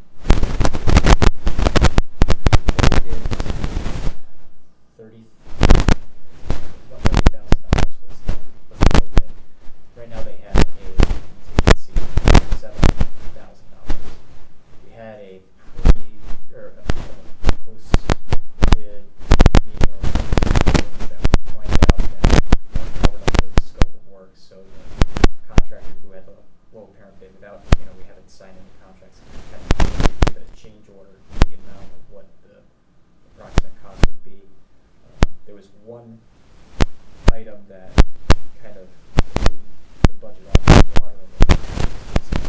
Rather than there was an epoxy shield on the floor, and that was almost a $36,000 change order in itself. So it's On kind of what like floor? The top? on the bandstand floor. So grinding it down and epoxying it. It was kind of Wow. like a $36,000 change. That's exorbitant for that. Exactly. So I I kind of just threw it did- back to, so I took the change orders Wow, and threw it that's back a to the lot. committee. And I said, basically at this point, our options are, we can try to beat them up on that price for the other change order and ask them for, some credits or something like that. We can take it under advisement, reject the bid and rebid the project, or we could just not go forward and do the epoxy. So, as depending on what the condition really is of that flooring. So, we have a couple of options. I've kind of put it back to the common committee at this point to review, give me a recommendation. Once they give me a recommendation, I'll give that the final overall to you guys for final approval. Okay. So that's where we're at. I was hoping to bring the actual final scope to you, but once we had the meeting, that kind of pointed out a few things. It was kind of like the intent was there, but it wasn't in black and white, so they had that. So, there was a few things that we kind of challenged back and forth. So, want to make sure that everything's done, and people don't look at it and go, "Well, they forgot to do this." So. Okay. The other possibility is looking at the transition plan Yes. and re-upping it, and you can get a grant for Yeah. that. Yeah. We might be in a position where we might not be applying for it till next year if we have to do the transition plan update, but. Well, I think the grant would be awarded to help you create the transition plan, is what I'm saying. Yeah. Creating or updating that. $70,000, you could throw that away. Brand new. It seems exorbitant. Anyway, Pulling with projects. I'm I know it I'm hurts. just saying, it's, It hurts. It's, Yeah. you replace brand new for less than that. okay, so Selectmen's reports, next on the list. Do you have anything, Greg? I just talked to Andrew today about a couple things. Concern again, as I brought to this board before, when you guys were looking for an interim assistant, is air conditioners hanging out over the sidewalk up on Exchange Street. Well, can you say that again? There's 8 air conditioners that hang out in the sidewalk up there that are, not anchored. They're not supported underneath. They're not properly tied to the windows. It's awful angles. If someone bumps a window or lifts it up, those things will tumble to the sidewalk and kill someone. And looking into avenues to address it, there's really nothing I find in the code except for possibly covered under road and sidewalk safeties. The DPW superintendent can order them to secure them. I got to double check that, and I don't know if Andrew got time to look into it, but I believe that's the avenue to get it looked at. And then he can give them 10 days to have them properly secured because they're not safe. So we'd have to have him contact the landlords and point out all the air conditioners. They really should have support brackets under them and or be in air conditioner boxes. They shouldn't be draping out of a window over a public sidewalk like that. Okay. There's Can I ask you a little bit? just an exchange, right there where all the storefronts are. If you walk into the tomato pizza, and look up, in real estate, you'll see all the ACs hanging out of those windows, and they're really, a lot of them are listing like they're not in properly, so even when you put them into the sashes, years ago, you had a wooden window sash, and those ACs came with holes around to screw it into. So you'd screw the top of the air conditioner to the upper sash. So you put it in the sash, and it can't fall out. Clearly, that's not done with those. They wouldn't be listing the way they do. And they also used to fit in, and the side pieces could be secured to the edges. And still, they recommended brackets, support brackets under them. Nowadays, I don't think you buy an AC that doesn't come with a support bracket. But there's none of them are there, and so there's nothing to prevent them from falling, especially if somebody pushes on a window. Kids fall out of windows and screens on them. So you can that window half an inch and the AC's going out. And it may never happen. You could have 4 happen next week. I'm just saying we should look into connecting it and getting those secured. It's a very public place up there. You can fall out and people won't foot up there, and it's a very real hazard. So. Obviously, Stetson was active again this weekend. Yes. Yes. That's, and I got a contact for Andrew to possibly call on the state side that might be funding them some through the mental health part of the state, and hopefully we can get somewhere talking with someone that's concerned for the kids. You know, they fund them because they're taking care of kids, and if these kids are out and loose and disappearing in the woods, obviously the kids aren't being looked after as well as they should be. And I think because they delay notifying us and delay notifying people, they're avoiding letting the state know just how poor their level of care can be down there. And I think it's another avenue to go, is to go above 7 Hills to where their money comes from and have them look into it. So a phone call couldn't hurt there. Well, I also agree they're the regulatory agency, so they make the policies that determine what 7 Hills has to do, and right now 7 Hills' job is to call the state, not the local authority. And so if you can't get their authority having jurisdiction to tell them you have to contact the local police department, they won't. So you're talking about talking to the people that will tell them, you cannot not tell the local police. If you're gonna call the state police, you should be calling the local police. And specifically that department, you know, the mental health and care department that I had the number for, they're looking out for the welfare of the kids. They're not so much worried about looking out for 7 Hills and their procedures. They want the kids taken care of. And if these are kids getting out at this rate, my guess is not being told. So they need to know this is going on, needs to be brought to their attention, because I think their interest is in taking care of the kids. So they can probably promote changes from above through regulations, rules, or notification stuff, something. It's another avenue to put some pressure on them, because they're not going to do anything apparently on their own. Agreed. And the letter went out, went to Ann Goeble's office, Donnie Berthium's office, both what were the other 2 state agencies? We had Department of Mental Health and, Department of Families and Children and Family, DCF, and Youth Services. So I know there was a second one that had the regulatory authority that was referenced in Stetson's letter to us about who they answered to. So these 2 sent letters to Stetson, and Goehle and Donnie Berthium? No, we sent letters to all of them. Uh-huh. The Board of Selectmen reviewed a letter created by Andrew. Mhm. We all signed it, and we sent it to Stetson, we sent it to Ann Goehle, we sent it to Donnie Berthium, the 2 state agencies, and I think there might have been one other person we made sure was copied in the process to get it out there saying, hey, and we did it after that issue where the kids were found in Hubbardston, and there were a couple break-ins over the night With their before they agenda. found them in the morning, and so Department of we. Developmental Services. Thank you. So, the letter went out about not quite a week and a half, 2 weeks ago. And we haven't received a response from anybody yet. Understood, might take a week for them to get it, because sometimes it takes 2 days, sometimes for some reason it takes a week. And then who knows how long it's gonna take them to review it, receive it, and figure out what they will or won't do in response. So we do know that it went out. So if you haven't heard from anybody or this board within a month, feel free to ask again, because at that point I think we should be asking them again. just trying to make a little more noise. Obviously, trying to talk to the school, they refuse to come in here and talk to us. They get nowhere at a meeting there. It has to just be stepped up a little higher. That's a start. Yes. I'll see what happens. For me, I had 2 items. One is, we talked about drafting a charge for an economic development committee. Andrew started a draft and sent it to all of us to kind of get the ball rolling. I reviewed it, and I made copies here that I'll just share for you to review at some point. We don't have to, it wasn't on the agenda for a real discussion, but I just wanted to give you some copies to review and think. This is a track changes, but because I have a black and white printer, you gotta recognize the track changes are underlined or scratched through because it didn't give me the red font to say, hey, look at this. Here you go, Andrew, just for the record.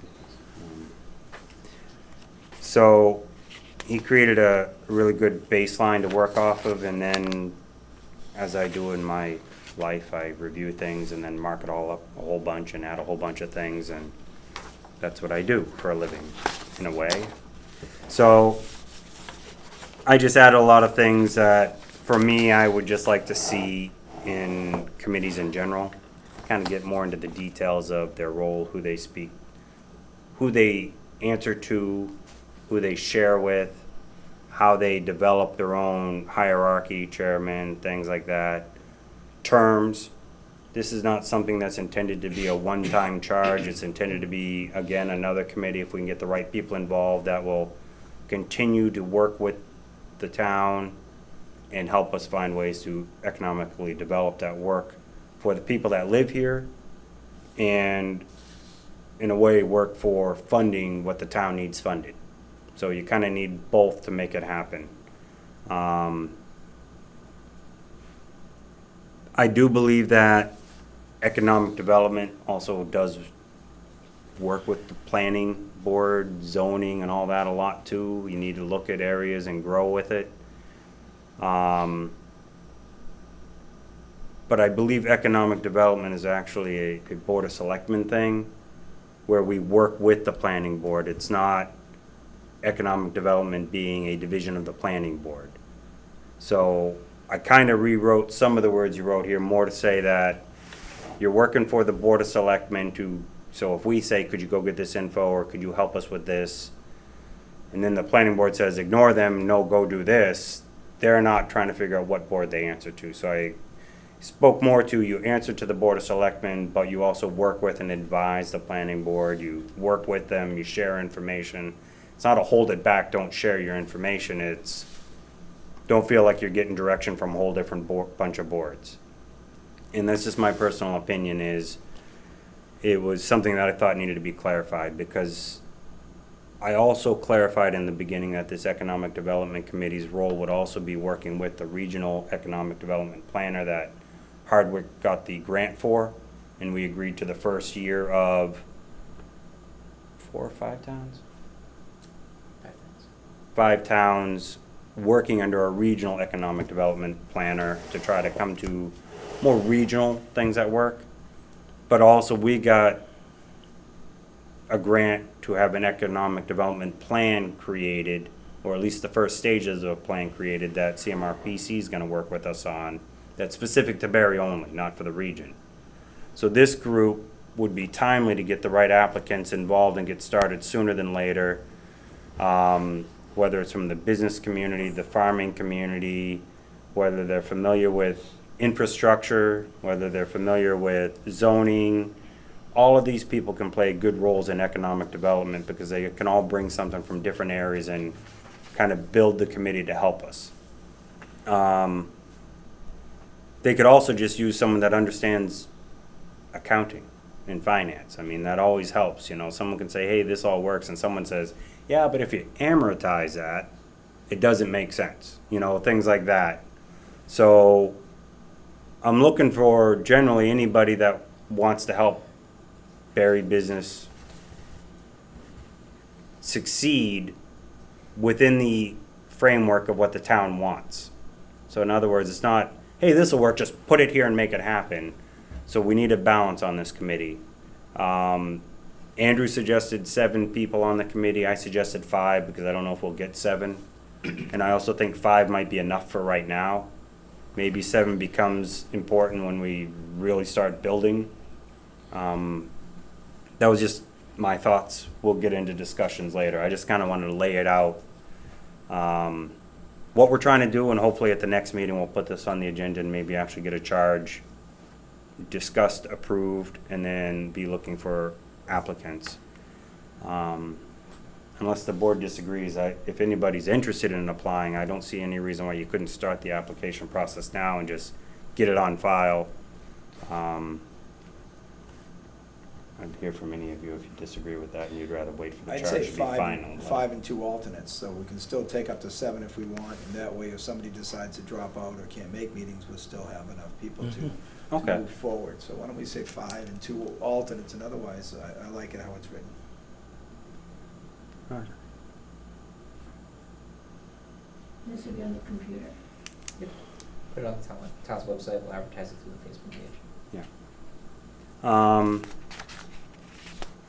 The other thing I was gonna discuss, we kinda already brought up, and that was getting back to Stetson and the recent concerns from there. And I know people are asking, I don't have an answer yet, I haven't had a chance to follow up with the chief of police, but apparently some people were bothered that they didn't get the reverse 911 call when the last 2 residents ran away. I think it was yesterday. I heard that. And I found out about it actually on Twitter because I saw Telegram and Gazette make a comment about it. So I think we need to look at more of, do we think these people are a concern? That shouldn't be the only reason we determine whether it's a reverse 911 call. Sometimes it's, you need to find out, okay, is it still going to get out so other people are going to wonder why we didn't do it? 2, how much of is it on us to make the decision for someone else as to whether they want to be prepared for a potential issue or not? In other words, if they have their phone and they're 100 yards out in their backyard hanging around doing nothing, just looking at flowers and stuff, they get a reverse 911, they might say, oh, I should go home and at least lock up the house. You know, I want to lock my doors and my windows, so in case someone was running through the neighborhood, they're not going to jump in my house, grab something, and go. And I don't even know it.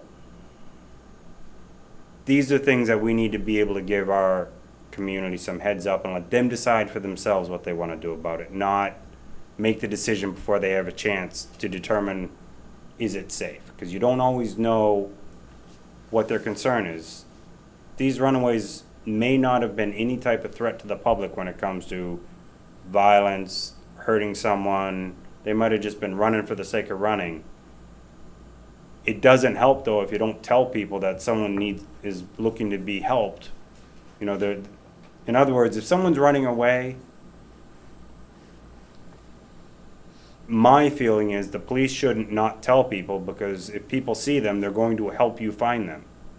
By not telling people, you're making it harder to find them. I don't understand why you wouldn't put a notice out if the notice is just, there are some runaways, look for so-and-so. And sometimes you don't have to say it's from Stetson. You just have to say there are runaways if you truly believe they're just runaways. I'll leave that a little to the chief, but these are still things that reverse 911 can tell people, hey, someone's running around, look for 2 short people with brown and blonde hair. Yes, it's street. They both have brown and blonde hair. I don't know, but that's my opinion. I just don't think we should not tell people, especially with the recent history. You don't always know if someone ran away as someone you've got to be worried about until they do something. So I figured I'd make my statement on that. And that's what it's there for, isn't it? Reverse 911? That's my understanding. And nobody said they got anything, so I don't know if it got called or if it actually got initiated. You know, whether the chief asked for it or if RECC intended to and it didn't work, some software, I don't know. I just know that nobody told me they ever received anything on that one Sunday.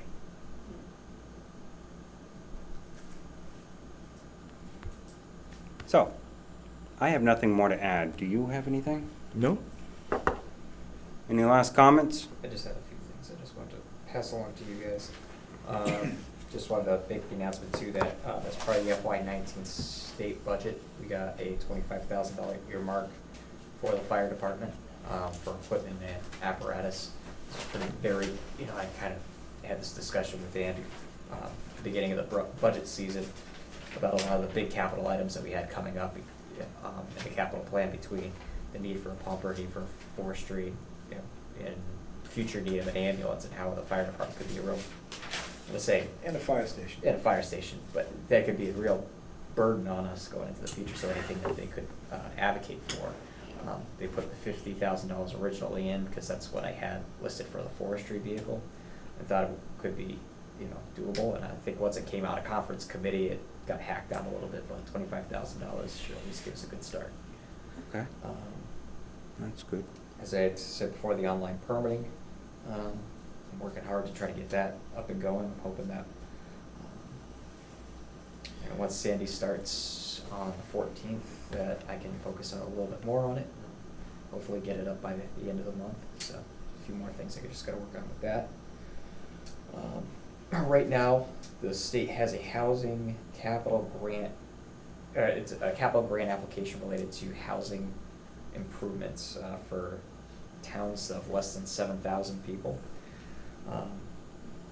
It's up to $100,000 worth of grant funding, and they kind of target it toward things that'll help improve your housing stock. And I know that it's been discussed before, the need of the town to look at expanding our cable services, or our access to internet. So I've asked our governmental account rep to see whether or not she could give me a true survey of the areas of town that are underserved, and how far $100,000 would go. And if I can get an estimate from them before the close of the grant application in 2 weeks, I'm going to try to put in for that. Okay, have we not had that yet? We were talking about trying to get We that had kind of cost we kind of estimate had back a- in the day. We kind of had a overall survey of the areas that have been served, but I am looking for a little bit more detail than an actual cost number. That's what I haven't gotten. Oh, we never got to the I point never of got the asking number. for that. I We think never if got the you had number. miles of road, Mhm. they could give you a pretty simple number if you Right. told them how many miles of road Right. and how many connections, but the people might pay for their own connections. And it even might be a targeted, maybe go for a targeted area to say, how much would it be to just run it down this one roadway? Or X amount of miles. Yeah, but I think that's something Cost we, per mile Right. would be the thing to do. Cost per mile. If they can tell us the cost per mile, the grant could say we can get X miles done. Right. And this would help, take over half or a third of our unaccounted for houses. Okay. So it might be as simple as asking them for cost per mile Yeah. to run cable. Approximate is all it needs. Right. So we can go that hoping way. I'll at least cross the Ts, dot the Is on that, and have something to at least apply for related to that. And if we're kind of really not heard anything, we're getting close to the deadline, I'll keep you guys informed if there's anything else I can think of that would fall under the grant program. well, is it also potential helping old homes get, similar to like the mortgage program that we just discharged, where people can get funds from the grants to help them improve their own house? Right, it's. I know a lot it's of the those first grants year- are like yeah, that. Yeah, I mean, it's the first year of this grant program. This was recently created by the state, and their recognition that the state needs to invest in affordable housing, and they made this grant program available for any town that has less than 7,000 people, and they consider it a capital grant. So typically, they're looking for something that might be identified as part of their capital. Like new windows in an old house. Could be. $100,000 doesn't Yeah. go very far. You start doing windows in houses, and you 10,000-15,000 a house, you might help 6 or 8 houses. And then do you become, well, and then Still does better the than town what we become- got. Does the town become program administrators? Do we try to do it as a loan program, or do you do it? I mean, there's a few things you could iron out, definitely up for discussion. Maybe we can, My point was yeah, just that unfortunately, I just got the grant application stuff last week, and they don't give you Okay. very very long timeline, maybe it's a matter of just bypassing the grant this year. Feel free to share it though. My point was, And that by also- going for the cable, we're gonna affect more people, which makes us more likely. The more we're gonna show we help with it, so if we say we're gonna do windows and help 6 homes, or we're gonna do cable and help 150 homes, that's a big difference. What I would like is the request to be, what would it cost to provide cable to every street that has electric service? That's In what other I've- words, existing poles for them to tag onto. That's what I've asked for them to And it- provide me a survey. But if you can get a cost per mile I for mean, cable, that's A complete proposal, is that what you've asked for? Yes. Okay. And I don't care if it's 500,000, I wanna know what it is. This is what we've been asking for, cause Right. what we can't get in the grant, I'm still recommending we put into a potential article, because it helps the town. It's not just helping individuals, it helps the town, otherwise, The initial request was actually, that I said was for Loring Road, because I had 3 people reach out to me and all during my leave it's a period. pocket in the middle of an entirely That were- covered, big, what, like 3 blocks? Mhm. That doesn't have cable, but the entire neighborhood around them does. So that's basically what promulgated the question to them, to say, there's a need, we need to figure out what it is and how much it's gonna cost. So, But we also, I know when that was coming up, we had more than Loring Road coming up though, where they don't have cable and they have a hard time getting internet access because of it. given the timeline of the grant, it might be easier to look at one section for this year, and then next year, get that full scope, because it might be harder to get, to say in 2 weeks, give me every house that doesn't have cable, versus send somebody out here and just figure out how many people on this Well, road. we can see. you could also ask for an approximation, how many houses could we put on for $100,000? I mean, we wanna apply for 100,000 grant. This isn't connecting houses, this is running the line down the road. Right. Individuals Well, can then then, connect once again, themselves. If you get a cost got per it. mile, we just need to give the grant people something semi-solid in a number that says, we expect to cover this many homes, not because we're hooking up, but when we go by down that road and we go past 40 homes, we can say we've brought cable availability to 40 homes Mhm. with this money, Right. or 80 homes or 100 homes. So we just need to know the cost per mile to run it, and we can pick the places and say, hey, we're looking at about this. I think we should get a number to them and try to get the grant in, and even if they decline it, at least next year, they say, well, we applied last year, we've applied a second time. They pay more attention when you've made multiple applications for it, you're gonna get higher up the list than if you ignore it this Mhm. time, so I think it's important to get something in. And like I said, a cost per mile, we can pick the most dense miles that are uncovered now, population-wise. And it's not that we're hooking up to 40 houses, but we're giving the service availability to 40 houses. Yep. And that's what I mean by it. I don't expect us to tie in anybody. I can't, Right. but, Try to make it a little bit more focused, and let you guys know what the outcome is. Thank you. August 22nd, Stetson School's actually having a presentation of a donation of about $1,800 to the Barre Ambulance Service as kind of Give back from the kids. yes, that's basically it. And also the Economic Development Director, Todd Miller of Barre, who's actually the alternate for the planning board, was appointed to that position by the Economic Development Advisory Group created under the Economic Development Agreement. So he starts on the 13th. There's actually a Barre Business Community meeting tomorrow. He's committed to attending that to try to get to touch base and Okay. hit the ground running there. So that's all I got. And did we send a letter to Ann Goby, thanking her for the work on the grant? I have not sent her a letter yet. I did talk to her on the phone on last Thursday when she personally We'd like to confirmed it. send her a letter. 25 grand's 25 grand. It's Oh, yeah. half a truck, so I think we Yeah, I should think officially. the regional school transportation too. That was a big one. That was huge. Yeah. We should be getting something back, I think. Yeah. I'll draft a letter. Okay. You guys can come up with Yeah, something. thank you. Thank you. Thank you very much. Motion to adjourn. Second.